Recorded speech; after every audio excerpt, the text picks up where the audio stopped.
Right, ఇక మరో అంశం చూసుకున్నట్టయితే తుడా అక్రమాల ఏసీబీ విచారణలో మరో ట్విస్ట్ చోటు చేసుకుంది.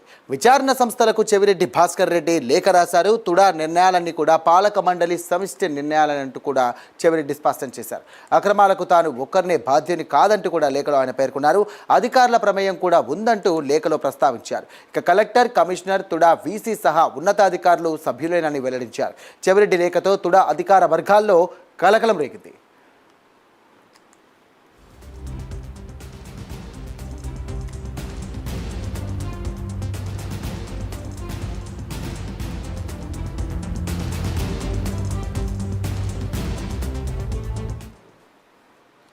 ఇక 221 కోట్ల నిధుల బదిలీ వ్యవహారంపై ఏసీబీ దృష్టి పెట్టింది. ప్రతిపాదనలు లేకుండానే ఎంపీడీఓ ఖాతాలకు నిధులు మళ్లింపుపై విచారణ చేస్తున్నారు అధికారులు. ఇక ఫిక్స్డ్ డిపాజిట్లు అలాగే వడ్డీ వినియోగంపై కూడా అధికారులు వివరాలు సేకరిస్తున్నారు.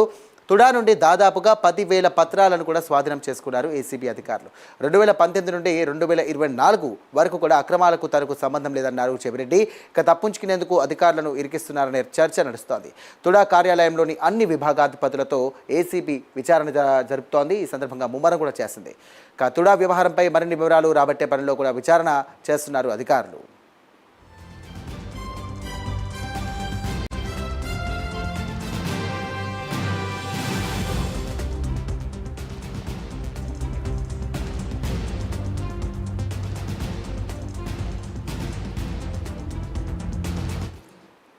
రైట్, ఇదే అంశానికి సంబంధించి మరిన్ని డీటెయిల్స్ అందించడానికి ఇక లైవ్ ద్వారా మా కరెస్పాండెంట్ రవివర్మ సిద్ధంగా ఉన్నారు. రవివర్మ, చెప్పండి, చెవిరెడ్డి భాస్కర్ రెడ్డి రాసినటువంటి లేఖ ఇప్పుడు పెద్ద దుమారమే రేపినట్టుగా తెలుస్తోంది. ఇటు అధికార వర్గాలకు కూడా కొంచెం భయం మొదలైనట్టుగా తెలుస్తుంది.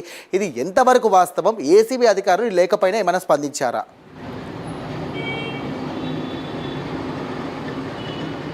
ఎస్ఐ ఇవాళ తుడాలో జరుగుతున్నటువంటి పరిణామాల నేపథ్యం అన్నీ కూడా పరిగణలోకి తీసుకుంటే అధికారులందరూ కూడా విస్తుపోతున్నారు. ముఖ్యంగా గత తుడా చైర్మన్గా వ్యవహరించే చెవిరెడ్డి తీరు పట్ల అధికారులందరూ కూడా తీవ్రంగా విస్తుపోతున్నారు. ఒక రకమైన తీవ్ర కలకలం రేపుతా ఉందని చెప్పి కూడా తెలుస్తోంది. అంటే 1984లో తుడా అప్పటి స్వర్గీయ ఎన్టీ రామారావు తుడా సంస్థను ఏర్పాటు చేశారు.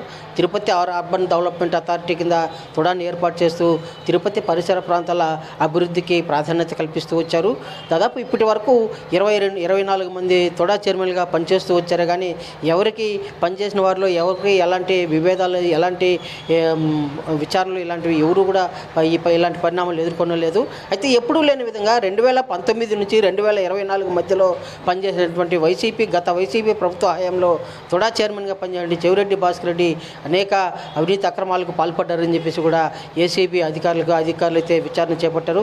కూటమి ప్రభుత్వం అధికారులకు వచ్చిన తర్వాత గత తుడా చైర్మన్ వ్యవహరిస్తున్న విధానం పట్ల విచారణ చేపట్టాలని చెప్పేసి ఏసీబీ అధికారులకు ఫిర్యాదు చేస్తారు. ఆ మేరకు ప్రభుత్వ సూచనల మేరకు ఏసీబీ అధికారులు అయితే విచారణ చేపడుతున్నారు. దాదాపు 10,000 పేజీలు అంటే గత ప్రభుత్వ హయాంలో తుడా చైర్మన్గా వ్యవహరిస్తున్నటువంటి చెవిరెడ్డి భాస్కర్ రెడ్డి తీసుకున్న నిర్ణయాలు, వాటికి సంబంధించిన విధానాలు, వాటి యొక్క లావాదేవీల వ్యవహారాలు అన్నింటికి సంబంధించి 10,000 పేజీలు తుడా అధికారులు కార్యాలయంలో సెర్చ్ చేసి మొత్తం ఏసీబీ దాడులు నిర్వహించి వాటికి సంబంధించిన పత్రాలన్నీ కూడా స్వాధీనం చేసుకుని విచారణ చేస్తూ వస్తున్నారు. క్షుణ్ణంగా విచారణ చేస్తూ వస్తున్నారు. ఇదివరకే చెవిరెడ్డి భాస్కర్ రెడ్డిని ఏసీబీ అధికారులు దాదాపు 3 పర్యాయాలు ప్రశ్నించారు. దాదాపు 221 కోట్ల నిధులు దుర్వినియోగం అయినాయని చెప్పి ఏసీబీ అధికారుల విచారణలో స్పష్టమైంది. ఆ మేరకు సంబంధించినటువంటి విచారణ సాగుతున్న నేపథ్యంలోనే 3 పర్యాయాలు అప్పుడు తుడా చైర్మన్గా పనిచేసిన చెవిరెడ్డి భాస్కర్ని కూడా ఏసీబీ అధికారులు అయితే విచారించారు. అయితే ఈ విచారణ నేపథ్యం ఒకవైపు విచారణ సాగుతున్న క్రమంలోనే మరోవైపు చెవిరెడ్డి భాస్కర్ రెడ్డి ఏసీబీ అధికారులకు లేఖ రాశారు. తాను తీసుకున్న నిర్ణయాలన్నీ కూడా తాను సొంతంగా తీసుకున్న నిర్ణయం కాదని, దాంట్లో సమిష్టిగా అంటే కలెక్టర్, అలాగే కమిషనర్, అలాగే తుడా వీసీ వీళ్ళు ముగ్గురు కూడా పాలక సభ్యులుగా ఉన్నారు, అంటే కమిటీ సభ్యులుగా ఉన్నారు. వారు కూడా నిర్ణయం తీసుకున్నారు. వారిని కూడా విచారించాలని చెప్పి తాను చేసిన పాపాల్లో వాళ్ళని కూడా భాగస్వామ్యం చేస్తున్నట్టుగా కూడా తుడా ఏసీబీ అధికారులకు అప్పటి తుడా చైర్మన్ చెవిరెడ్డి భాస్కర్ రెడ్డి లేఖ రాశారు. ఆ లేఖ తీవ్ర దుమారం లేపుతూ ఉంది. వాళ్ళ దాదాపు అధికారుల తీరుని ప్రశ్నించే స్థాయికి వెళ్ళింది. అలాగే అదే కాకుండా తాము నిబద్ధతగా పనిచేస్తే కూడా తమకు ఎలాంటి అవినీతి ఆపాదించడం ఎంతవరకు సబబు అనే భావన సర్వత్రా అధికారులు ఉత్పన్నమవుతోంది. ఆ కలకలం కలకలం లేపుతా ఉంది.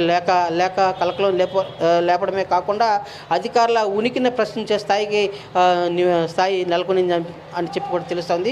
ముఖ్యంగా దాదాపు 22,220 కోట్లలో నిధులను దుర్వినియోగం చేయడమే కాకుండా ఆ నిధులను అంటే కొంతమంది చంద్రగిరి నియోజకవర్గంలో ఉన్నటువంటి ఎంపీడీఓలకు ఎలాంటి ప్రతిపాదనలు లేకుండానే నిధులు ఎలా బదలాయించారు, ఏ ప్రాతిపదికన బదలాయించారు, ఎంతెంత ఖర్చు పెట్టారు, ఈ ఖర్చన్నిటినీ కూడా యాజ్ ఏ చైర్మన్గా నీ వ్యక్తిగత వ్యవహారంతో ఖర్చు పెట్టించిందా, లేదంటే పాలక మండలి అంటే తొడా చైర్మన్ తొడా కమిటీ మెంబర్లతో ఉమ్మడి నిర్ణయం మేరకు ఖర్చు పెట్టారనే విధంగా కూడా విచారణ అయితే చేపడుతూ వస్తున్నారు. ఈ విచారణ నేపథ్యంలోనే దాదాపు ఇప్పటి వరకు జరిగినటువంటి విచారణ నేపథ్యంలో అధికారులు కూడా నోటీసులు ఇచ్చి వారిని కూడా విచారించే అవకాశం ఉందని కూడా స్పష్టంగా తెలుస్తూ ఉంది.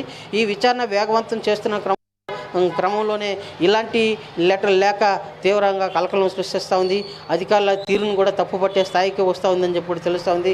అంటే గత పాలకులు చేసిన తప్పిదాలన్నీ కూడా అప్పట్లో పాలకుల పరిపాలనకి సహకరించిన అధికారులు కూడా ఇవాళ తగిన మూల్యం చెల్లించుకునే పరిస్థితి నెలకొని చెప్పి కూడా తెలుస్తూ ఉంది. ఆ మేరకు విచారణ చేపడుతూ వస్తున్నారు. విచారణ కొనసాగుతూ వస్తూ ఉంది.